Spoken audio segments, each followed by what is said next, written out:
오늘 말씀은 예수님을 은 30개에 팔아넘긴 가롯 유다에 대한 말씀입니다. 이것은 구약의 예언의 성취였지요. 구약성경 스가랴 11장 12절에 보면 이런 말씀이 나옵니다. 내가 그들에게 이르되 너희가 좋게 여기거든 내 품삯을 내게 주고 그렇지 아니하거든 그만두라. 그들이 곧 은 30개를 달아서 내 품삯을 삼은지라 그랬습니다. 그런데 가룟 유다는 예수님께서 불법적인 재판에 의해 사형이 선고되는 것을 보고 찔림이 있었던 모양입니다. 성경은 이렇게 말하죠. 가룟 유다가 뉘우치고 은 30을 대제사장들과 장로들에게 돌려주려 했다라고 하는 거예요. 3절 말씀을 한번 보십시오.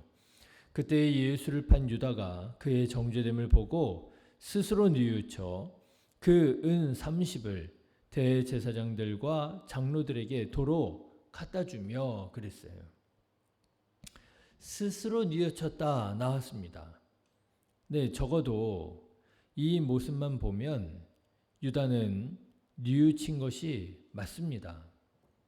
지난날 자신의 행동이 잘못된 것을 깨닫고도 고치지도 않는, 뉘우치지도 않는 사람들이 있잖아요. 그런데 적어도 유다는 깨닫고 뉘우쳐서 은 30개를 돌려주려고 하더라고 하는 것이지요. 사실 그도 그럴 수밖에 없는 것이 은 30개라고 하는 이 가격은요. 노예가 사고로 소에 바쳐서 죽었을 때 배상금에 불과한 금액이라고 합니다. 노예의 배상금 정도밖에 안 되는 돈이라고 그래요. 1세겔이 당시 4일치 품삯에 해당되는 돈이었다고 그래요. 1세겔이 4일치 품삯입니다. 1일 품삯을 15만 원으로 계산하면 1세겔은 60만 원 정도가 되죠. 따라서 은 30개는 121치의 품삯이라고 그러는 거예요. 얼마냐면 1,800만 원이 됩니다. 여러분 생각해 보십시오. 아무리 유다가 돈 욕심이 있는 사람이라 할지라도 어떻게 당시 유대 사회에서 큰 이슈가 되었던 예수님을 1,800만 원에 팔 생각을 했겠습니까? 유다의 배신을 돈에 대한 욕심으로 이해하기에는 은 30개 1,800만 원은 너무 적은 금액인 것이지요. 그래서 혹자는 유다의 배신을 돈에 대한 욕심으로 인한 배신이 아니라 예수님에 대한 실망으로서 배신했다 이렇게 해석하기도 합니다.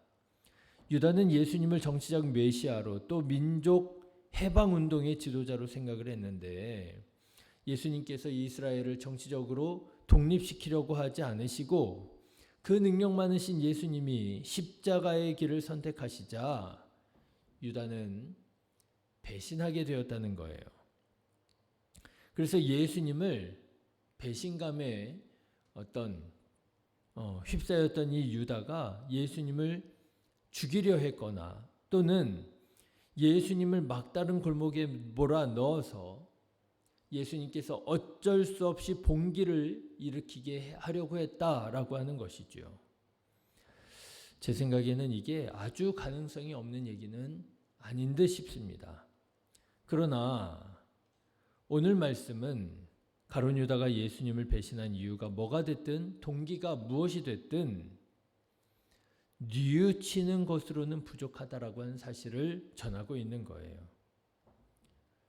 내가 죄를 지었습니다. 그런데 이 죄를 짓고 나중에 그것이 죄라는 사실을 분명하게 깨닫게 되었어요.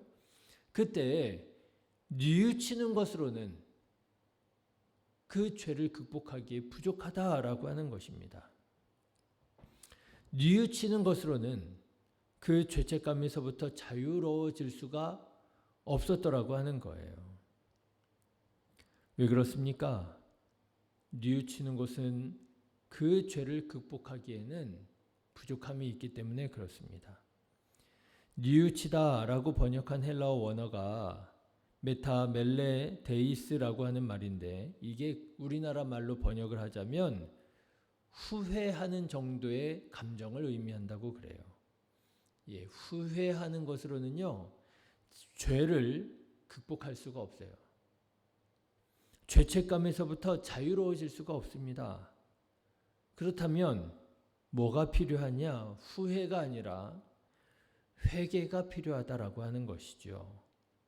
회개라고 하는 말은요, 메타노이아라고 하는 말인데, 마음과 삶의 전적인 변화, 선택의 변화, 이것을 의미한다고 그래요. 회개가 필요합니다. 예수님은 누가복음 15장에서 탕자의 비유를 통해서 회개가 무엇인지를 우리들에게 가르쳐 주신 바가 있어요. 회개는 무엇입니까? 하나님 아버지께로 돌아오는 것이 회개입니다. 내가 지금까지 살아왔었던 삶의 방식을 다 청산하고요, 다시 하나님 아버지께로 돌아오는 것, 이것이 회개예요.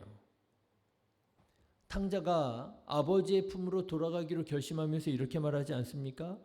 내가 일어나 아버지께로 가서 이르기를, 아버지, 내가 하늘과 아버지께 죄를 지었사오니 지금부터는 아버지의 아들이라 일컬음을 감당하지 못하겠나이다.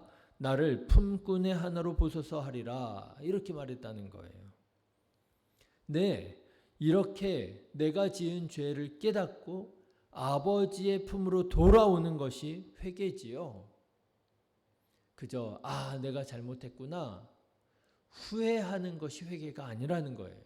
후회하는 것으로는 죄를 극복할 수가 없다라고 하는 것이지요.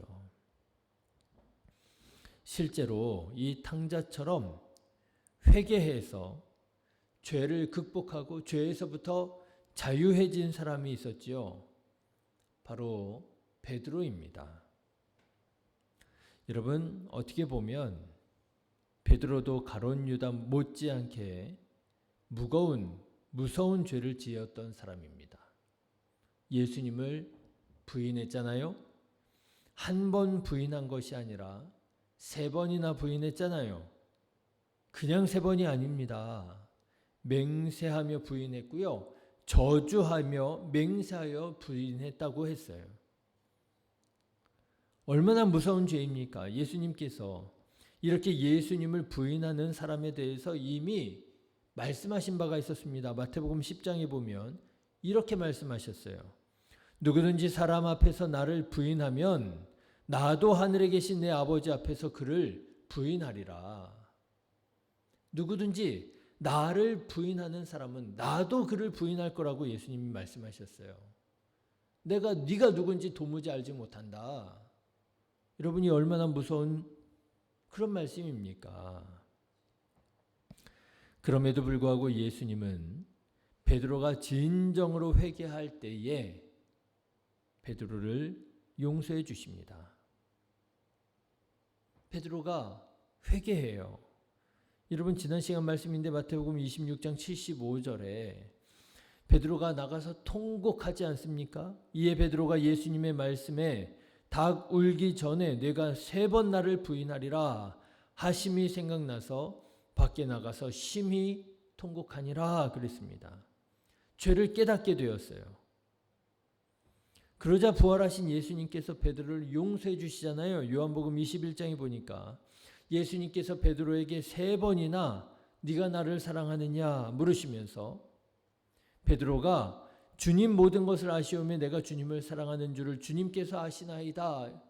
다시 예수님께 믿음의 고백을 할 때 예수님께서 이르시되 내 양을 먹이라. 예수님께서 용서해 주시잖아요. 다시 제자의 사도의 직분을 위임해 주시잖아요. 그렇습니다, 여러분. 진정으로 회개할 때 예수님께서는 그 죄가 어떤 죄이든지 간에 용서해 주셨고, 그 회개했던 사람은 그 죄의 문제를 극복하고 죄에서부터 자유로워질 수가 있었더라고 하는 것이죠. 여러분, 성경의 말씀에 보니까 우리는 모두가 죄인입니다. 기록된 바 의인은 없나니 하나도 없다고 그랬어요. 모든 사람이 다 죄인입니다. 누가 죄 없다 하겠습니까? 자기는 죄 없다 하는 자는 하나님을 거짓말하는 자로 만드는 것이라고 성경은 말하고 있어요. 다 죄인이지요. 우리 가운데 의로운 사람은 한 사람도 없는 거예요. 그런데 다만 뭐가 있느냐? 다 죄를 지었지만 죄를 죄로 깨닫지도 못하고 죄 가운데 살아가는 대제사장 그리고 장로 같은 사람들이 있는 것이고요. 죄를 죄로 깨닫고도 회개하지 못하고 그저 후회만 하면서 살아가는 가룟 유다 같은 사람이 있는 것이고요. 죄를 죄로 깨닫고 통곡하며 회개하여 용서받고 구원받은 베드로 같은 사람이 있는 거예요. 다 죄를 지은 거예요.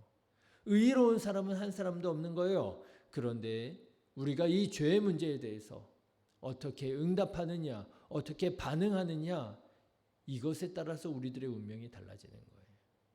죄를 짓고도 죄인 줄 알지 못하고 의로운 줄 알고 살아가는 대제사장, 장로같이 살아갈 것이냐, 아니면 죄를 짓고 죄를 깨달았지만 회개하지 못하고 그저 후회하며 살아갔던, 결국 스스로 목숨을 끊을 수밖에 없었잖아요.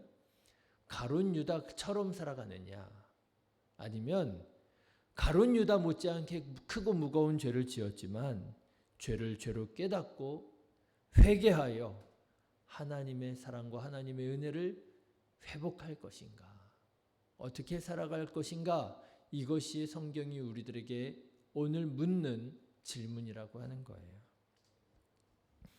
사랑하는 성도 여러분, 저는 바라기는 우리 성도님들이 베드로처럼 철저히 회개하고 주님의 은혜와 사하시는 용서의 그 사랑을 경험하게 되시기를 주님의 이름으로 축원합니다.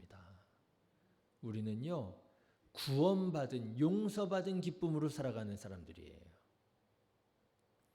나는 죄짓지 않은 사람이야, 의로운 사람이야, 그런 자만과 교만으로 살아가는 사람이 아니라 나는 죄인입니다.